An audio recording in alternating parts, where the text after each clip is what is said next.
¿Qué tal? ¿Cómo están? Bienvenidos. Iniciamos aquí nuestro tiempo de entrevista, que ya saben que pueden seguir a través de nuestro streaming. Ahí le tienen, www.elvenezolanotv.es. Y hoy tenemos una entrevista de especial interés, sumamente interesante, con una de las columnistas, periodista, analista político, escritora, novelista, una mujer absolutamente polifacética, Isabel San Sebastián. Todos ustedes la conocen porque, sin duda alguna, es una de las firmas de más renombre a día de hoy en nuestro país y que destaca además por sus puntos de vista siempre independientes y muy incisivos. Es columnista, por ejemplo, del diario ABC, del que hacemos mención con mucha frecuencia en El Venezolano TV España. Vamos a analizar con ella el momento político tan complicado, tan convulso que estamos viviendo en la sociedad española, cuando todavía no tenemos un presidente del gobierno y tampoco parece que se le espere en los próximos al menos en las próximas semanas, y sobre todo ello vamos a hablar con Isabel San Sebastián. Isabel, ¿qué tal? Bienvenida. ¿Qué tal? Bien hallado, buenos días. O sea que es un privilegio hablar contigo del momento político, además de otras muchas cosas de las que se puede hablar contigo, pero vamos a empezar por la situación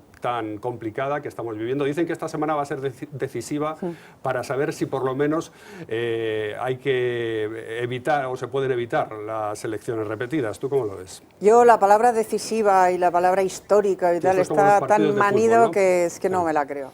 Yo sigo pensando que no es descartable en absoluto un Frente Popular y en consecuencia no tengo en absoluto claro que vayamos a ir a unas elecciones seguro en junio, como parece tener muy claro el presidente en funciones del gobierno, el señor Rajoy, y su partido, el Partido Popular. Yo esto no lo veo tan claro, pero creo que cualquier desenlace esperará al último segundo disponible del partido, o sea que hasta muy finales de abril no sabremos nada, o incluso el 1 de mayo, son capaces de darnos la noticia aprovechando el 1 de mayo o el 2 de mayo, como en la transición, cuando Suárez anunció la legalización del PC en plena Semana Santa, pues esto igual hacen lo mismo aprovechando el puente de mayo, no me sorprendería. Hoy se ve en redes un comentario tuyo en el diario ABC que precisamente hace referencia a esa especie de Frente Popular, pero no un Frente Popular en la línea del marxismo clásico de Carlos Marx, sino en la línea de los hermanos Marx, de Groucho Marx. Nosotros utilizamos en El Venezolano TV una ilustración también sobre ese asunto que yo creo que vamos a ver en este momento y que hace referencia precisamente a ese totum revolutum en el que se quiere meter Pedro Sánchez con tal de ser presidente del gobierno. Bueno, yo a lo que me refería era la frase famosa de Groucho que decía: estos son mis principios, si no le gustan tengo otros, ¿no?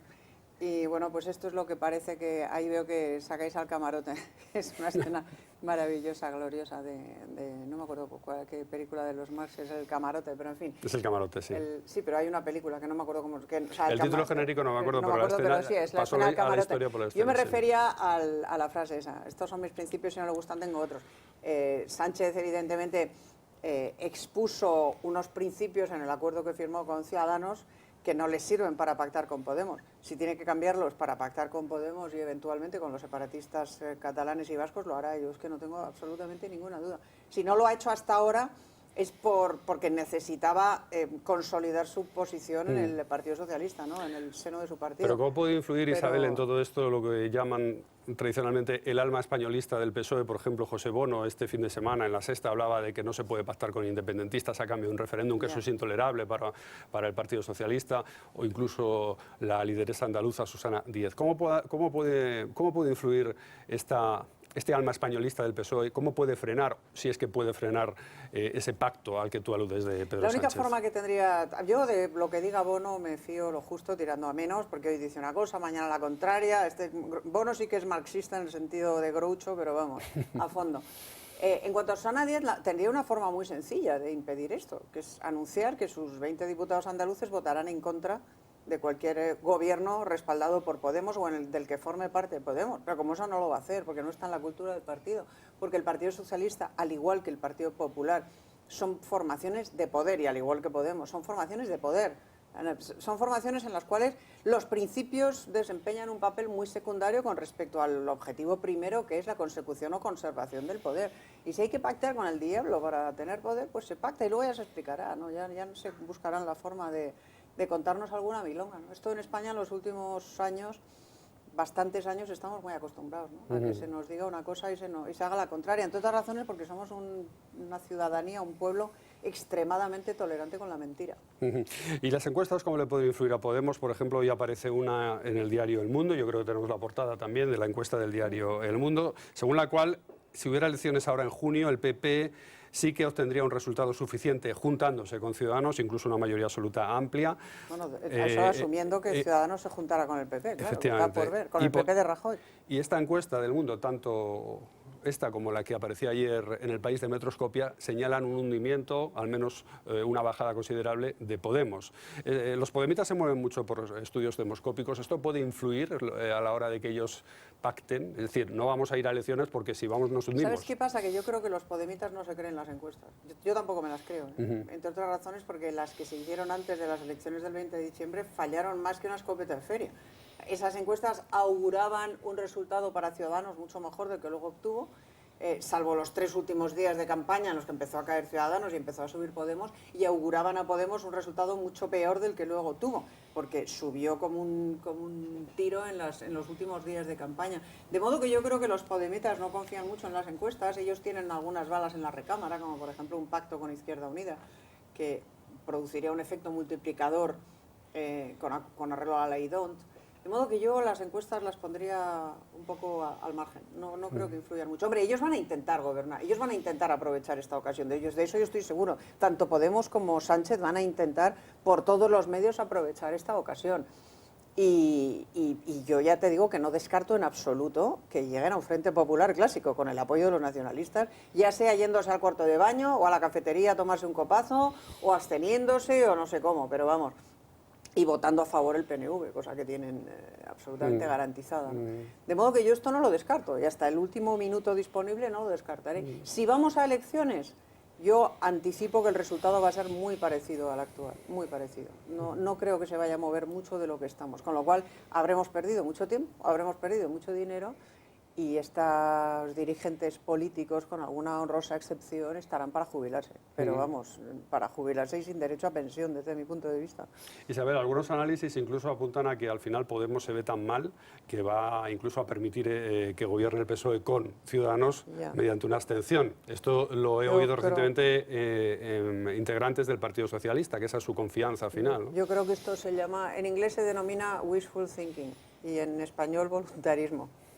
No creo, no vamos, no lo sé, como tú comprenderás, mis fuentes en Podemos son escasas tirando a nulas, pero tengo ya muchos años de análisis político a las espaldas y no veo a Podemos haciendo una cosa así. No tendría nada que ganar y sí mucho que perder, de modo que no lo veo muy difícil eso. ¿Cómo estás valorando la actitud de Ciudadanos en este periodo de entremés, digamos, entre una cosa y otra, o una cosa y lo que no sabemos qué va a ser? ¿Te está decepcionando la actitud de Ciudadanos? ¿Tú habías puesto alguna esperanza en Ciudadanos? No, a mí no me está decepcionando. A mí me está pareciendo que de hecho es el único partido que está ejerciendo un papel constructivo y al mismo tiempo coherente con lo que anunció durante la campaña, ¿no? El acuerdo que firmó con el PSOE recoge prácticamente la totalidad de su programa, recoge condiciones desde mi punto de vista esenciales como la indisoluble unidad de la nación española, el mantenimiento de la economía de mercado, etcétera, etcétera, el no incremento de la presión fiscal bajo ningún concepto a las rentas del trabajo, etcétera, etcétera, que me parecen condiciones muy sensatas y muy necesarias. Y al mismo tiempo, en los últimos días, le está diciendo muy claramente a Sánchez que Podemos y ellos son incompatibles. Ellos lo que quieren es que el PP se sume a ese acuerdo para hacer un pacto constitucionalista, que a mí me parece la fórmula más razonable, ¿no? Pero Rajoy dejó escapar el tren de la investidura cuando le dijo que no al rey, y se negó a coger ese toro por los cuernos. Y Sánchez tiene 90 diputados, entonces la labor de Ciudadanos es muy complicada, ¿no? Pero a mí no me está decepcionando, sino todo lo contrario. A mí me parece que es el único que está haciendo algo constructivo, porque Sánchez está dando bandazos, lo que quiere es gobernar como sea y con quien sea, y el señor Rajoy está haciendo el don Tancredo, ¿no? Está subido en lo alto de un taburete, esperando a verlas venir, sin hacer absolutamente nada, esperando a que le caiga el gobierno del cielo, y los gobiernos no suelen caer del cielo, ¿no? Y además yo creo que Rajoy tiene muchos motivos para dar un paso atrás y dejar que ocupe su lugar alguien con menos responsabilidad política sobre la corrupción y con más herramientas políticas para poder liderar ese gobierno muy, muy complicado. Vamos a hablar del PP, si te parece ahora. Sí. Tú eres una persona, no sé si me equivoco, pero ¿no te importa calificarte como conservadora? Más que conservadora, soy liberal. O sea, yo creo que soy una de las únicas periodistas de mi generación que no tiene ningún empacho en confesar que yo nunca en mi vida he votado al PSOE ni lo haré. Y a la izquierda del PSOE ni te cuento. Y al margen de los casos de corrupción que están salpicando al Partido Popular, al margen de ese tema, ¿estás de acuerdo con la línea que se ha seguido en el Partido Popular durante los últimos 4 años? Sé que más o menos lo que me vas a decir porque te he estado siguiendo en los artículos de opinión, pero me gustaría también que expresaras qué es lo que tendría que hacer el Partido Popular para regenerarse también ideológicamente. No, a mí me parece que la corrupción es la punta de un iceberg que denota una corrupción mucho más profunda, ¿no? Que atañe a los principios y a los valores y no solo a la honestidad personal económica, ¿no? Me parece que el PP ha abandonado aspectos tan esenciales desde mi punto de vista como la lucha incondicional contra el terrorismo, la defensa incondicional de las víctimas del terrorismo, la defensa de la vida, por ejemplo, con una ley del aborto que es exactamente igual que la que tenía Zapatero, es decir, que consagra el aborto como un derecho indiscriminado de la mujer. En fin, ha traicionado los principios liberales en materia de fiscalidad, por ejemplo, aunque para mí eso es más perdonable porque, bueno, digamos que la coyuntura económica a lo mejor obligaba a hacerlo, ¿no? Pero el Partido Popular se ha convertido en los últimos años y bajo el liderazgo de Rajoy en un partido puramente de poder y también igual de marxista en el sentido groucho que el Partido Socialista, ¿no? Y para mí esto es una decepción tremenda, ¿no? Para quienes nos dejamos muchos pelos en la gatera, por ejemplo, en la lucha ideológica contra el terrorismo, en la defensa de la vida, en manifestaciones mano a mano con la secretaria general de ese partido, por ejemplo, con Dolores de Cospedal, con la que yo he desfilado mano a mano en defensa de la vida, y otros aspectos semejantes. Esta relativización de principios del Partido Popular es algo muy decepcionante, no solo para mí, yo estoy convencida de que los 50 y tantos diputados que ha perdido en las elecciones generales y el poder que ha pedido en ayuntamientos y en comunidades autónomas tiene mucho que ver con eso, ¿no? Al menos tanto como con la crisis económica, si no más. En el tema de ETA, por ejemplo, ha sido especialmente beligerante, con unos puntos de vista muy claros. El otro día nos decía Consuelo Ordóñez, aquí en el Venezolano TV, cómo en el País Vasco se siguen produciendo homenajes a etarras y además con la aquiescencia de los de siempre y de los de ahora, de algunos de los de ahora, por ejemplo, los de Podemos, ¿no? Sí. Y esto de sin que el gobierno mueva un tan dedo por absolutamente impedirlo. sangrante realmente pasa desapercibido en la sociedad española de hoy, ¿no? Sí, porque la doctrina oficial es que ETA está derrotada, que ETA ya no existe. Y como ETA ya no existe, todo está permitido. Y aquí lo que ha sucedido es que el gobierno de Zapatero pactó un acuerdo con ETA, acuerdo que incluía la salida paulatina de los presos. Bueno, paulatina y no tan paulatina, porque con la célebre doctrina Parot, que se derogó en Estrasburgo con el beneplácito del gobierno español, del de Zapatero y del de Rajoy, de ambos, salieron 100 y pico de golpe, o sea que es una salida paulatina relativa. Pero vamos, en ese acuerdo se pactó la salida paulatina de los presos y sobre todo la legalización del brazo político de ETA. O sea, el regreso a las instituciones con todas las consecuencias del brazo político de ETA, Batasuna, que ahora se llama Bildu, Amaiur, etcétera. Y en consecuencia su posibilidad de acceder al poder haciendo borrón y cuenta nueva de toda la sangre, de toda la intimidación, de todos el horror que ha dejado atrás la banda, ¿no? Y estos acuerdos los suscribió el gobierno de Rajoy sin reconocerlo nunca, engañando a sus electores y sin tener el coraje de decir la verdad a sus electores ni a la ciudadanía española en ningún momento, pero se están cumpliendo y eso explica que en el País Vasco se estén celebrando homenajes a los etarras, que el señor Otegi se pueda presentar. Dicen que no, yo estoy segura de que se va a poder presentar a la candidatura al Lehendakari y si no se presenta él directamente pondrá un testaferro, pero en realidad será él el candidato, etcétera, etcétera, ¿no? Entonces se ha producido un blanqueo retrospectivo. ETA ya no existe y como ETA ya no existe todo está permitido y está permitido que se siga humillando a las víctimas del terrorismo, que sigan saliendo por la puerta de atrás asesinos múltiples, que no se esclarezca ninguno de los 300 atentados terroristas que todavía está por resolver, etcétera, etcétera, ¿no? Esto es algo que pactó el señor Zapatero con el ministro del Interior por orden del señor Rajoy en una entrevista que mantuvieron muy poco después de que Rajoy ganara las elecciones. Y ahí seguimos. Y esto para mí, que me he pasado 11 años con guardaespaldas, por levantar la voz contra ETA, pues me parece inaceptable. Pero como a mí, a mucha gente. Y desde luego a la inmensa mayoría de las víctimas del terrorismo que yo conozco. Tenemos en España, de todas formas, un problema que a ti te preocupa mucho también, que eres además un analista de los temas de fondo que ocurren en España, y es el eterno problema pendiente, al menos desde el siglo XIX seguramente, de la deconstrucción nacional, que no hay una conciencia nacional en España, a pesar de haber sido uno de los países más importantes en la historia del mundo, ¿no? Y pensábamos que esta etapa democrática iba a resolver ese problema con las comunidades autónomas, etcétera, y nos estamos dando cuenta de que no, y que incluso puede estar más enrevesado que nunca. ¿Está gestionando bien esto también Mariano Rajoy? Porque lo de Cataluña está en un punto límite en este momento. No, porque es que no está gestionando. Es que en el tema catalán y en el tema vasco, Mariano Rajoy está haciendo lo mismo que en todo lo demás, es decir, no hacer nada. Su política es wait and see, espera a ver qué pasa, a ver si se resuelve por sí solo, ¿no? Y los problemas por sí solos rarísima vez se resuelven.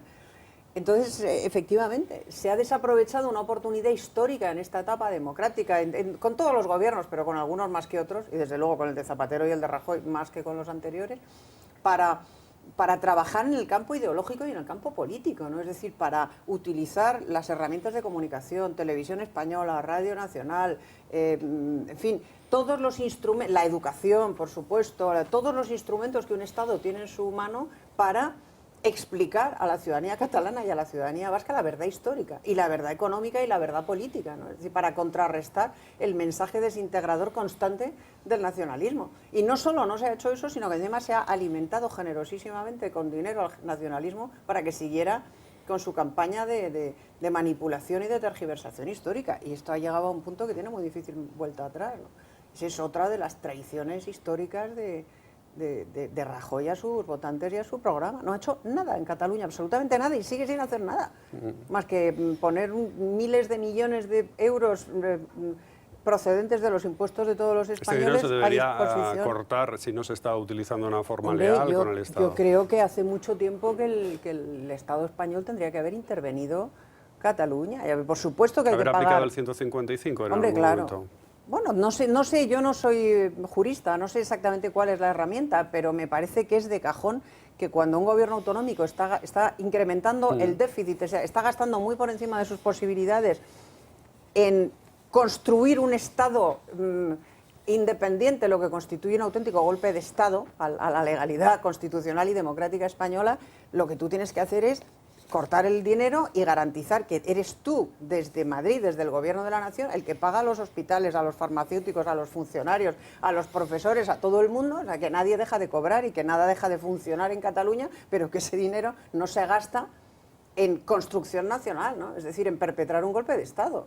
Incruento, pero no por ello menos golpe de Estado. Bueno, incruento hasta ahora, esperemos que siga siéndolo. Estamos hablando durante toda esta mañana, Isabel, de los famosos papeles de Panamá que nos han sobresaltado a todos durante las últimas horas, en el que aparece gente de lo más variopinta, desde la hermana del rey Juan Carlos hasta Leo Messi, desde altos cargos del chavismo hasta Mauricio Macri, es decir, absolutamente todo. Almodóvar también, Pedro Almodóvar, que se iban ahí a... Muy progresista y muy de izquierdas y muy antipepero él y muy... Pero allí que se iba con la pasta a Panamá... Hay que se iba al despacho de Panamá a ver qué hacían con su dinerito para no tributarlo. Bueno, entonces este tipo de fenómenos al final acaban alimentando fenómenos tan poco recomendables en un país como puede ser el populismo de Podemos, ¿no? Este tipo de fenómenos es lo que los alimentan. Los de Podemos lo están haciendo rematadamente mal, porque con fenómenos como este realmente un partido así podría barrer, ¿no? Bueno, hombre, podría barrer en un país de descerebrados, pero afortunadamente no es el caso de España, ¿no? Es decir, en España es un país que tiene muchos siglos a las espaldas, mucha cultura, mucha educación, ya una cierta tradición democrática, no muy larga, es verdad, pero en fin, desde el 75 ha llovido un poco, ¿no? Y entonces, bueno, pues ellos evidentemente han calado en una parte de la sociedad, especialmente en gente muy joven que ignora prácticamente todo del pasado, que pertenece a esta generación de víctimas de la LOCSE que no saben nada, que no han aprendido nada, pero en España también hay otra gente con un cierto grado de formación y de educación que es capaz de vislumbrar lo que significa Podemos. Además lo hemos visto en Venezuela, sin ir más lejos, ¿no? En Argentina, en fin, allá donde el populismo ha alcanzado el poder, ya hemos visto con qué efectos, ¿no? Europa también está muy escarmentada de populismos en el siglo pasado y sabe muy bien a dónde conducen, ¿no? De modo que los de Podemos lo están haciendo mal, y lo están haciendo mal sobre todo donde gobiernan. Porque los ayuntamientos gobernados con Podemos son un desastre. Lo único que hacen es colocar a sus amigos, enchufarlos, gastarse el dinero en memeces como cambiar los nombres de las calles y cosas de estas, y por lo demás no resuelve ningún problema real, ¿no?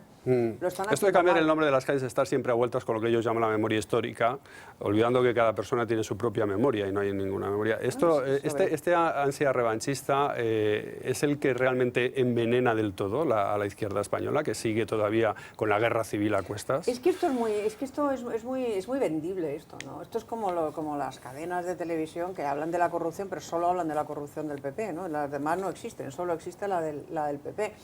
Esto es muy fácil, es mucho más fácil eso que arreglar el problema del tráfico, por ejemplo, ¿no? Hoy ha habido gente que ha tardado 3 horas en llegar a su trabajo, porque es lunes y llovía.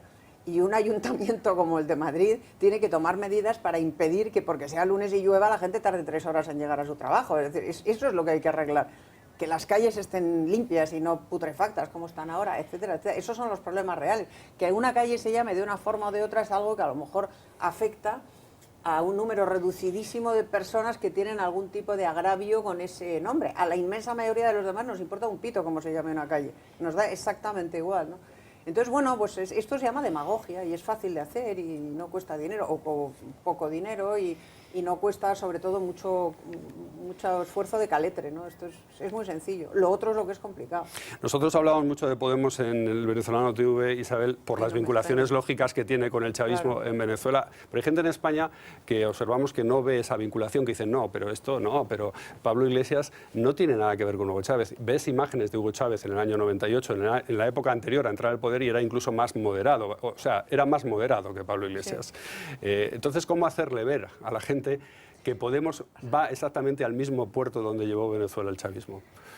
Pues esto es muy difícil, porque es que la mayoría de los medios de comunicación españoles no transmiten ese mensaje. Hay una complicidad bastante grosera de los medios de comunicación con Podemos. Hay algunas cadenas y algunos programas de esas cadenas que tratan a Pablo Iglesias y a su corte, a Monedero, etcétera, con respeto reverencial. Es que ya no, es que a cualquier periodista digno de ese nombre le daría vergüenza tratar a un político como tratan a Pablo Iglesias, como trataba, por ejemplo, a Pablo Iglesias Jesús Cintora en un programa de 4 al que yo iba y dejé de ir porque aquello me producía vergüenza ajena y propia también, ¿no? O sea, es que aquí a Pablo Iglesias y a sus secuaces se les da tratamiento de emperador en determinados medios, ¿no? Jamás una pregunta molesta, jamás un comentario crítico, todo sonrisas, todo reverencia, todo masaje, ¿no? Bueno, y esos medios tienen bastante audiencia, ¿no? Pues evidentemente la gente que se informa únicamente a través de esos medios se hace una idea de lo que significa Podemos y de lo que significa Pablo Iglesias, que no tiene nada que ver con la realidad. Y luego dicen, es que estamos en la Unión Europea y aquí no puede pasar esto, como si la Unión Europea fuera últimamente una garantía de muchas cosas. Hombre, yo creo que la Unión Europea sí es una garantía, las cosas como son. En Grecia llegó al poder un partido hermano de Podemos, llegó a poder Syriza, y sigue en el poder Syriza, y no han salido del euro, y no se ha producido la hecatombe, y no hay cárceles como el Pozo de Venezuela, ¿no? Es decir, que el hecho de estar en la Unión... La tumba esta, perdón. El hecho de estar en la Unión Europea sí constituye una cierta red y una cierta garantía, ¿no? Esto no... O sea, España no va a volver al 36. Es que lo digo porque a mí últimamente me han llegado a parar en la calle. Me ha ocurrido ya 2 veces. Gente mayor, muy mayor, que vivió la guerra, que recuerda todavía, lo vivieron de niños, pero que tiene todavía algún recuerdo de la guerra civil y que está aterrada. Dicen, pero el Frente Popular, pero vamos a volver al 36. Y no, señora, no se preocupe, esto no va a volver a haber checas, no van a sacar a nadie de su casa y no van a quemar conventos. O sea, el mundo ha evolucionado afortunadamente, ¿no? Podremos tener dificultades económicas, incluso podremos tener mermas a la libertad de expresión. Y pero es que ya existen. O sea, esa dificultad para la expresión ya existe ahora con este gobierno, que puede ir a peor sin duda, y seguramente irá si tenemos un gobierno del Frente Popular, Pero vamos, yo creo que hay que tranquilizar a la gente en el sentido de que esto no va, es que la Unión Europea sí es una red de protección. ¿Qué te parece, por cierto, hablando de la Unión Europea, la gestión que se está haciendo de los refugiados? Hoy, precisamente, comienzan las repatriaciones hacia Turquía. ¿Qué te parece toda esta gestión? Tú que mantienes un punto de vista muy de defensa de los valores occidentales, muy parecido al que mantenía, por ejemplo, Oriana Faraci, y sin ser necesariamente un punto de vista cristiano o religioso. Pero ¿qué te parece lo que se está haciendo con los refugiados? A mí me parece que evidentemente no se pueden abrir las puertas indiscriminadamente a los refugiados. Welcome refugees, o sea, que me parece que lo que hizo Angela Merkel fue una irresponsabilidad clamorosa cuando dijo vengan que nosotros les acogemos, pero de ahí a lo que se está haciendo ahora, es decir, a pegar un pendulazo, irse al extremo opuesto, hay muchas soluciones intermedias. A mí me produce bastante vergüenza ver lo que está haciendo la riquísima Europa con estos desgraciados que huyen de un conflicto devastador, ¿no? Yo creo que hay que filtrar, por supuesto, hay que tomar medidas para identificar a las personas que entran, pero creo que hay que mostrarse más humanos y, por supuesto, más respetuosos con la legalidad internacional. El derecho de asilo existe desde la Segunda Guerra Mundial y hay que respetarlo, ¿no? Yo creo que, especialmente algunos, en fin, los europeos que hemos sabido lo que es ser refugiados, deberíamos tener un poco más de sensibilidad, sin caer en el extremo opuesto, ya digo, sin abrir las puertas indiscriminadamente y que se cuelen aquí. Yo creo que habría que abrir puertas a los refugiados y cerrárselas a cal y canto a los que regresan de Siria, por ejemplo. Sean de la nacionalidad que sean, me da igual. Un tipo que se va a combatir a Siria o que se va a combatir a Afganistán, aquí no vuelve. De ninguna de las maneras. Y si vuelve es a estar dentro de un calabozo y no salir de allí. Eso es lo que yo creo que habría que hacer, ¿no? Pues y creo que existen medios para... A través de la novela has defendido muchos esos valores occidentales fuertes y de España también, por ejemplo, en La Visigoda, Astur, Imperator. Estos vinieron después de otros libros más estrictamente periodísticos y ahora el último es La mujer del diplomático del año 2014, que ahí no te vas a la historia remota, sino a una historia muy reciente como la de la Guerra Fría, ¿no? La crisis de los misiles, la Guerra Fría, sí. Sí, es que la novela para mí es una vía de escape maravillosa de esta realidad política un tanto sombría en la una historia de amor me muevo en el día a día. Es una historia de amor que tiene mucho que ver con mis padres, además, tiene mucho que ver con mi familia, con mis padres, con la vida de mi madre, que estaba casada con un diplomático, con la vida itinerante, viajera, en el contexto de la Guerra Fría, que fue el que vivieron ellos y el que viví yo también durante ciertos años. Incluso en el arranque de mi vida profesional, yo lo primero que hice como periodista, y fue un privilegio increíble, fue cubrir la caída del comunismo.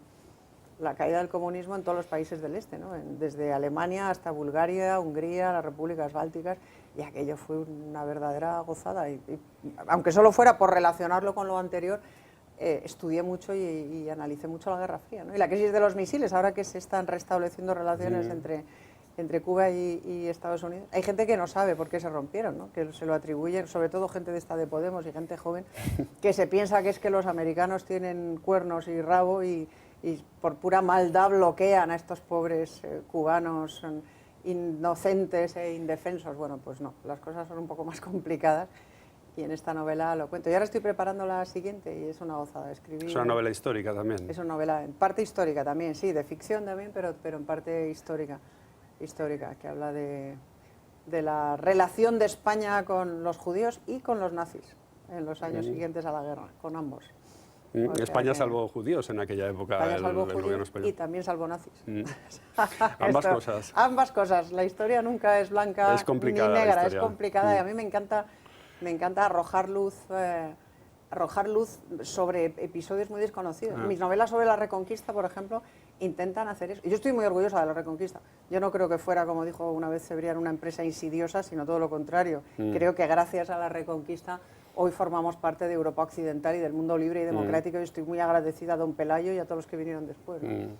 Pero aquello tampoco fue puramente luminoso, ¿no? Aquello también tuvo unos sus sombras, ¿no? Como todo. Sombríos y me encanta rescatarlos del olvido y sacarlos a la luz. Pues y además nada, con emoción. Esperemos que puedas estar por aquí, por el Venezolano TV, hablando de esa novela tan interesante que anuncias. Gracias por estar con nosotros, Isabel, y haber analizado el momento político en España. Gracias y hasta otra. Ya ven, esta ha sido la interesante entrevista de hoy con esta gran periodista, esta gran analista de nuestro país, novelista también ya muy extensa, como han podido ver, Isabel San Sebastián. La entrevista de hoy que pueden seguir a través de nuestro streaming, www.elvenezolanotv.es. No se vayan porque ahora llegan las noticias. Hasta ahora.